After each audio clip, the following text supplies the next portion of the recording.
Okay, thank you. So I hope you all had a great FOSDEM so far. I'm Jeroen. I'm a mediawiki developer. I got involved with mediawiki in 2009 during the Google Summer of Code program and sticked around since then. I also got involved with the semantic mediawiki project, or SMW in short, which is a mediawiki extension. Like MediaWiki, semantic MediaWiki is written in PHP, it's completely open source, and it's released under the GPL v2. Well, let's quickly do a show of hands who actually knows what MediaWiki is. Who has used it before? Okay. Who knows what semantic MediaWiki is? And who has used it before? Okay, cool. So for those who don't know, in short, MediaWiki is the world's most popular wiki software. It's the thing that runs Wikipedia. And yeah, I also work for the Wikimedia Foundation, which is the foundation, the organization that's behind Wikipedia. So MediaWiki allows you to collaborate on text documents, rich text, and all types of media. And what semantic MediaWiki does is that it also allows you to collaborate on actual data. So how does it do this exactly? The basic idea is to assign property value pairs to wiki pages. So, for example, if you have an article about Brussels, you could have a property population with a certain value. Or if you have FOSDEM, then it could have a start date, and so on. Why would you do this? Well, the great advantage of this is that if you have this data stored in a structured fashion rather than in a blob of wiki text, you can obviously do queries against it and browse it in various ways. And by extension, also share this data with other applications.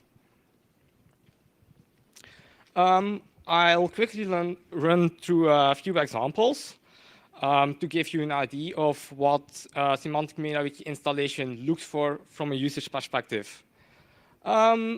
This is a website from a German university, which has a bunch of articles about people, events, and publications, amongst other things. This is an example of a page about person, which has, in typical MediaWiki style, has an info box with some information. And one thing from semantic MediaWiki you can see here is the little vcard link, which allows you to export this data, this information about this person in the vcard format. So in regular MediaWiki, the source of the page probably looks like something like this. This is not, well, this is just MediaWiki at work. No semantic MediaWiki syntax is to see here. But one of the great things that semantic MediaWiki, or rather an extension to it, allows is editing this via forms.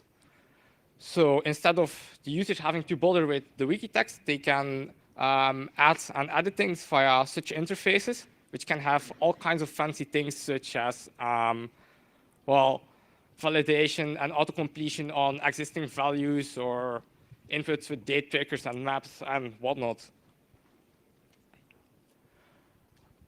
This is an example of semantic MediaWiki pulling data that's located at other places in the wiki into a page.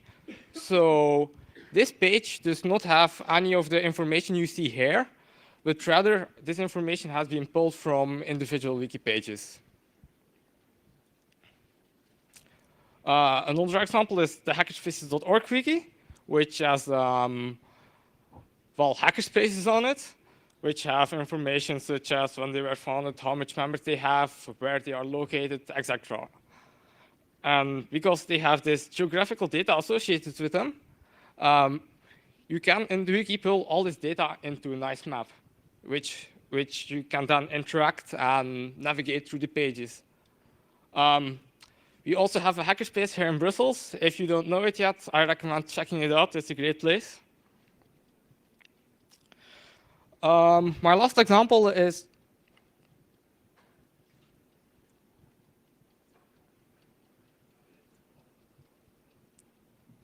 the Open Energy Wiki. This lists information about power plants and energy facilities in the United States. And well, this is a similar but more elaborate example of pulling data onto a map, but then well, having the data split up by usage. And you can get this data in many other kinds of formats, such as charts, graphs, calendars, whatnot. There are many more examples in a whole variety of fields. The users of semantic mediawiki include like governments, companies, all kinds of organizations, and even lots of hobbyists just use it to, well, do their stuff, right? It's basically useful on any wiki that has data in info boxes.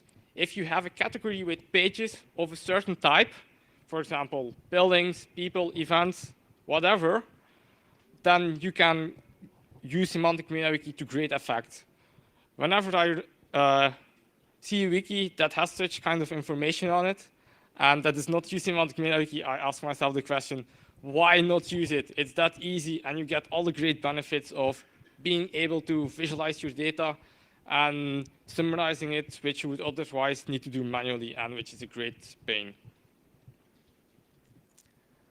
So how does it work? Well, this is also from a usage perspective, but from how you would set it up in the wiki. So not really how the code works.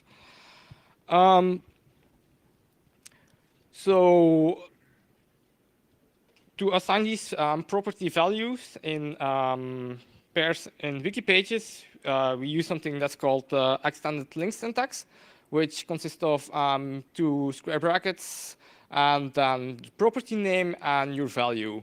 So these are the earlier examples and how you would enter them in a wiki page. As you can see, there are, well, the values can be of different data types. That's something interesting to note here. They can be numbers, dates, and in this case, this could be just text or more likely another wiki page, depending on how you define it.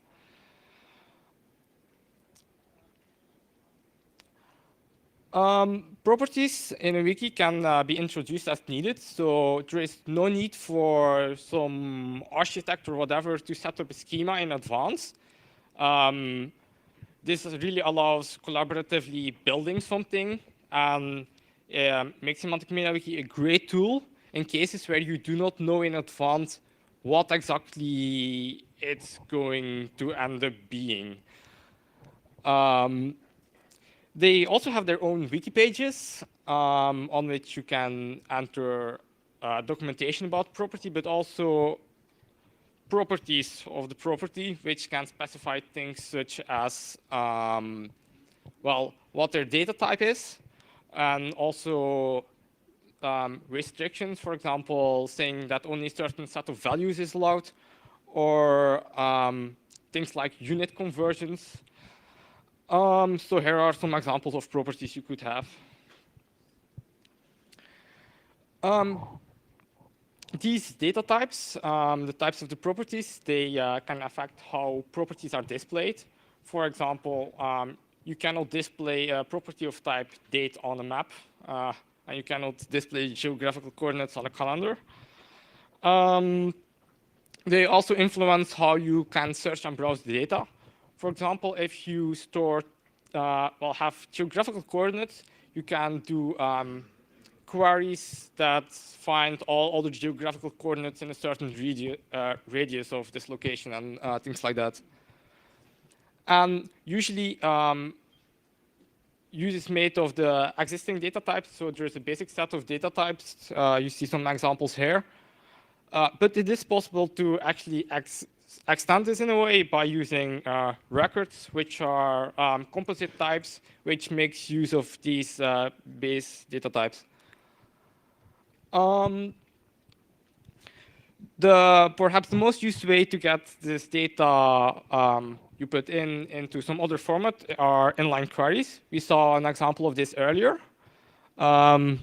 But interesting to note is this is definitely not the only way how you can get it out. Semantic mediawiki, and well, it has a set of dedicated query interfaces and browsing interfaces, and there are many extensions that sort of add on top of that, allow you to do additional things. And there are ways to export the data in formats like RDF or JSON or whatever. So inline queries basically allow you to put in some wiki text into a wiki page and then get results. These consist out of three aspects: which pages should you display, which values, well, on these pages should be displayed in your result, and how should all this be formatted. So an example query we might want to do is showing all the countries in Africa. For each of these countries, show their population and area, and display this in a nice table. So this, we would need to provide some SMW query language, which limits the resulting set of pages to whatever you want. Some printout statements which say which properties you want, and then formatting parameters. I'll quickly explain this. This is the ask parser function, this mediawiki way of extending wiki text. This is the SMW query language, which specifies that it needs to be in the category country and that it needs to have the property located in Africa. Then this specifies that you want the population and the area, which are the properties you defined. And this is a formatting parameter that says you want it in a table. So you could get something like this. And nice to note here is that this is in other color. If you hover over it, you will actually get a pop-up or a balloon with showing the same value, but then converted into other units. So the community, well, we know of some hundreds of sites using semantic mediawiki, but it's hard to tell because mediawiki does not have a way to really track usage of extensions or mediawiki itself, for that matter. I suspect there are probably several thousand semantic mediawiki installs that are used to some extent. There is worldwide usage. This is an estimation of 2 years ago in how many languages it is used. A great thing about this is that it's actually internationalized or localized in 115 different languages. So if you have a wiki in some bizarre language, you can use semantic mediawiki probably. We have public mailing lists, IRC, bug tracker, and active developer community. There are several dozen extensions that are actually built on top of semantic mediawiki. There are teams at companies that work on it and provide commercial support, and it's integrated into the mediawiki community itself. We have our bi-yearly conference, one in Europe and one in the United States.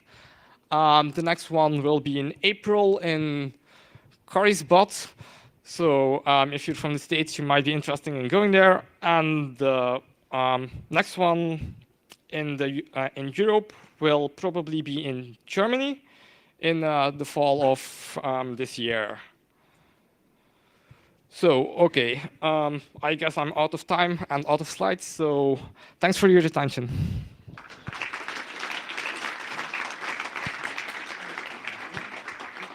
Do I have time for questions? Yes, so as long as it doesn't rain. So, any questions? Yes. Why is it not live on Wikipedia? Oh, that's a good question. Can you repeat the question? Why is it not live on Wikipedia?